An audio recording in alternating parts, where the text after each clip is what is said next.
పాకిస్తాన్కి నలుదిక్కుల నుంచి ప్రమాదం పొంచి ఉంది. మరి ఈ గందరగోళంలో కొత్త దేశం పుట్టుకొచ్చే అవకాశం ఉందా అంటే అవునే అంటున్నారు ఆఫ్ఘాన్ వైస్ ప్రెసిడెంట్.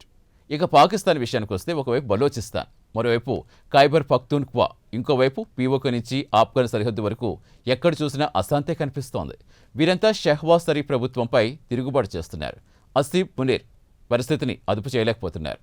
పరిస్థితి చూస్తుంటే కొత్త దేశం ఏర్పడేలా ఉందని ఆఫ్ఘనిస్తాన్కు చెందిన వైస్ ప్రెసిడెంట్ ఈ విషయం చెప్పారు. త్వరలోనే పాక్ నుంచి విడిపోయి కొత్త దేశం ఉద్భవించే అవకాశాలు స్పష్టంగా కనిపిస్తున్నాయని ఆయన బలంగా చెబుతున్నారు. మరి ఆఫ్ఘన్ నాయకుడి విశ్లేషణతో పాటుగా ప్రస్తుతం పాకిస్తాన్లో జరుగుతున్న పరిణామాలపై ఒక లుక్ వేద్దాం.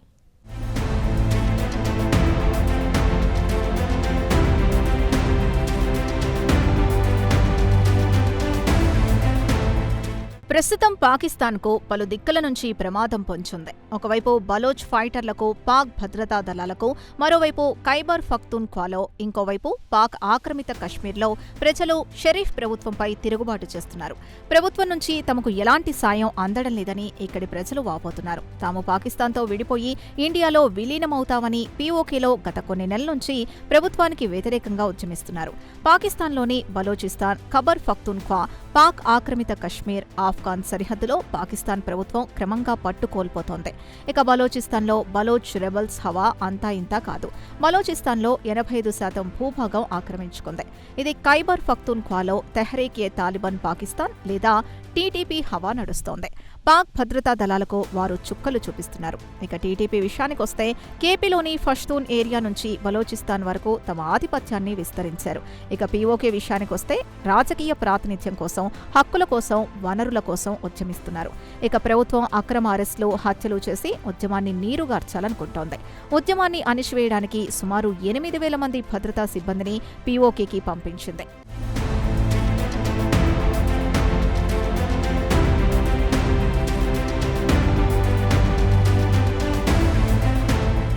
గ్లోబల్ టెర్రరిజం ఇండెక్స్ 2026 ప్రకారం పాకిస్తాన్లో గతేడాది అంటే 2025లో 1139 టెర్రరిజానికి సంబంధించిన హత్యలు జరిగాయని ఒక నివేదికలో పేర్కొంది. 2013 తర్వాత అత్యధికంగా జరిగింది గతేడాది. అయితే గత నెలలో టెర్రర్ దాడులు తగ్గాయి. ఇక పాకిస్తాన్ విషయానికొస్తే గత కొన్ని దశాబ్దాల నుంచి టెర్రరిజాన్ని పెంచి పోషించింది. ప్రస్తుతం దానికి తగ్గ ఫలితం అనుభవిస్తోంది. కేపీలో రోజూ టెర్రర్ దాడులు ఎక్కడో ఒక చోట జరుగుతూనే ఉన్నాయి. ఇక బలోచిస్తాన్ విషయానికొస్తే ఇక్కడ కూడా బలోచ్ ఫైటర్లు పాక్ భద్రతా దళాలతో తలపడుతూ ఉంటారు. మొత్తం 4 ప్రావిన్స్లకు గాను 2 ప్రావిన్స్లలో యుద్ధం లాంటి పరిస్థితిని ఇక్కడ రోజూ చూస్తున్నామని బావల్పూర్కు చెందిన ఒక వ్యాపారస్తుడు బిలాల్ ఖాలిద్ ఎక్స్లో తన ఆవేదన వ్యక్తం చేశారు. పాకిస్తాన్లో జరుగుతున్న పరిణామాల్ని దగ్గర నుంచి గమనిస్తున్న Afghan vice president, intelligence chief Amrullah Saleh లో ఒక పోస్టు పెడుతూ ప్రాథమికంగా చూస్తే ఈ ప్రాంతంలో కొత్త పేరు పుట్టుకొచ్చే అవకాశం కనిపిస్తోందని ఆయన ఎక్స్లో ఒక పోస్టు పెట్టారు. ప్రభుత్వానికి వ్యతిరేకంగా రోజూ ఎక్కడో ఒక చోట హింస చెలరేగుతోందని, వాటిని పాక్ ఆర్మీ అదుపులోకి తేలేకపోతోంది. దీన్ని బట్టి చూస్తే పాకిస్తాన్ తన పతనాన్ని తానే కోరి తెచ్చుకుందని చెబుతున్నారు.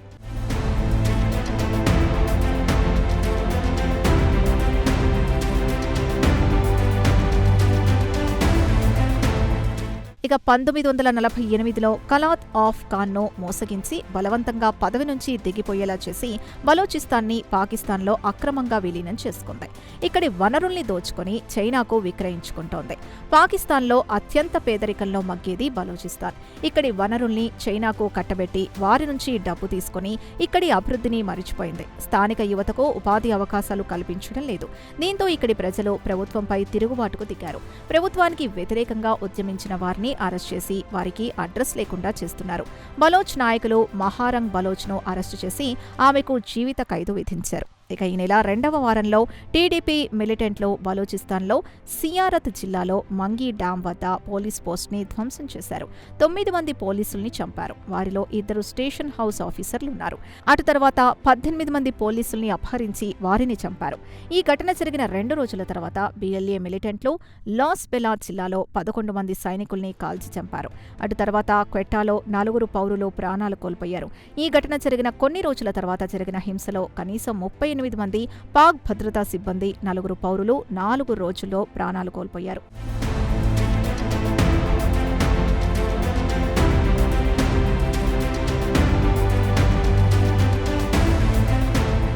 ఇక బలోచిస్తాన్ విషయానికొస్తే తాము పాకిస్తాన్తో విడిపోతామని గత కొన్ని సంవత్సరాలుగా ఉద్యమిస్తున్నారు. ఇక టీటీపీ విషయానికొస్తే ఆఫ్ఘనిస్తాన్ మాదిరిగా పాకిస్తాన్లో కూడా ఇస్లామిక్ షరియా చట్టాన్ని తేవాలని గట్టిగా పట్టుబడుతోంది. ఇక బలోచ్లో తమ రీజియన్లో 85% భూభాగాన్ని ఆక్రమించింది. ఇక్కడ పాకిస్తాన్ భద్రతా దళాల ఆనవాళ్లే లేకుండా పోయాయి.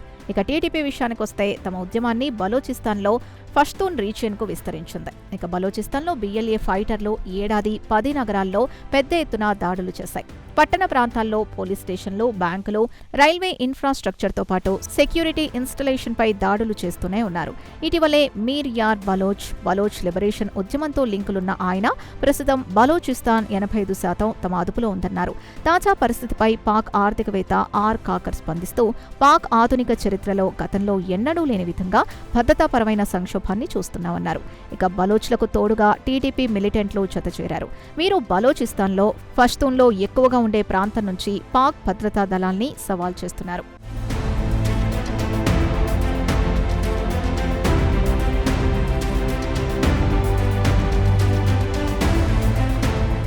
ఇక దాడులు, మెరుపుదాడులు, టార్గెట్ కిల్లింగ్స్ ఉత్తర దక్షిణ వజరిస్తాన్, బన్నూ, బాసూర్, ఖైబర్, డేరా, ఇస్మాయిల్ ఖాన్లో రోజూ జరుగుతూనే ఉన్నాయి. కాగా గత బుధవారం నాడు అప్పర్ డీల్లో 3 పోలీసులు ప్రాణాలు కోల్పోగా మరో 20 మంది గాయపడ్డారు. ఇక బన్నూ పోలీస్ స్టేషన్పై ఆత్మాహుతి దాడి జరిగిందని అసోసియేట్ ప్రెస్ తెలిపింది. ఇక టీటీపీ మిలిటెంట్లు పోలీస్ స్టేషన్లపై చెక్ పాయింట్లపై వాణిజ్యపరమైన డ్రోన్లతో దాడులు చేస్తున్నారు. బన్నూ నార్త్ వజీరిస్తాన్తో పాటు జిల్లాలోని పలు పోలీస్ స్టేషన్పై డ్రోన్లతో దాడులు చేస్తున్నారు టీటీపీ మిలిటెంట్లు. ఇక మిలిటెంట్లు కూడా డ్రోన్లతో దాడులు చేయడంతో పాక్ భద్రతా దళాలు షాక్కి గురవుతున్నారు. ఇక పాకిస్తాన్లో టెర్రర్ దాడులు విపరీతంగా పెరిగిపోవడంతో ఈ ఏడాది మేలో పెషావర్లో తమ మిషన్ని మూసివేస్తామని అమెరికా హెచ్చరించింది. టీటీపీని పాక్ ప్రభుత్వం ఫితానా అల్ ఖవారీస్ అని పిలుస్తోంది. టీటీపీ మిలిటెంట్లను పెద్ద సంఖ్యలో చంపామని పాక్ మిలిటరీ గొప్పగా చెప్పుకుంటున్నా తర్వాత మళ్లీ పుంజుకోకుండా అడ్డుకోవడంలో పాక్ ఆర్మీ చీఫ్ మునీర్ ఘోరంగా విఫలమయ్యారు. ఇక టీటీపీ వ్యూహాత్మకంగా తమ దాడుల్ని కొత్త ప్రాంతాల ట్రైబల్ ఏరియాకు విస్తరించింది. టీటీపీ జియారత్తో పాటు క్వెట్టా, కేపీల వరకు విస్తరించింది. దీంతో పాకిస్తాన్ తమ ఇంటెలిజెన్స్ కొత్త ప్రాంతాలకు విస్తరించాల్సి వస్తోంది. అయితే భద్రతా దళాలతో పాటు ఎయిర్ అసెట్ ని యుద్ధ విమానాలకు ఇతర జిల్లాలకు తరలించాల్సి వస్తోంది.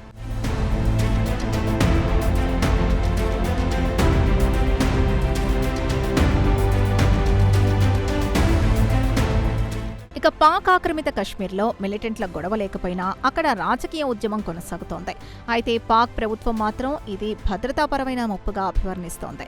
ఇక పీఓకే ప్రజలు ప్రభుత్వం తమ కనీస అవసరాలు తీర్చడం లేదని, ద్రవ్యోల్బణం, అధిక విద్యుత్ ఛార్జీలు, గోధుమ పిండి ధరలు విపరీతంగా పెరిగిపోయాయని ప్రభుత్వంపై తిరుగుబాటు చేస్తున్నారు. జమ్మూ కశ్మీర్ శరణార్థుల కోసం కేటాయించిన 12 అసెంబ్లీ సీట్లలో స్థానికులకు ప్రాతినిధ్యం కల్పించడం లేదని, పాకిస్తానీలే ఈ సీట్లలో పోటీ చేస్తున్నారని, తమకు అవకాశం కల్పించాలని వారు ప్రభుత్వంపై పోరాడుతున్నారు.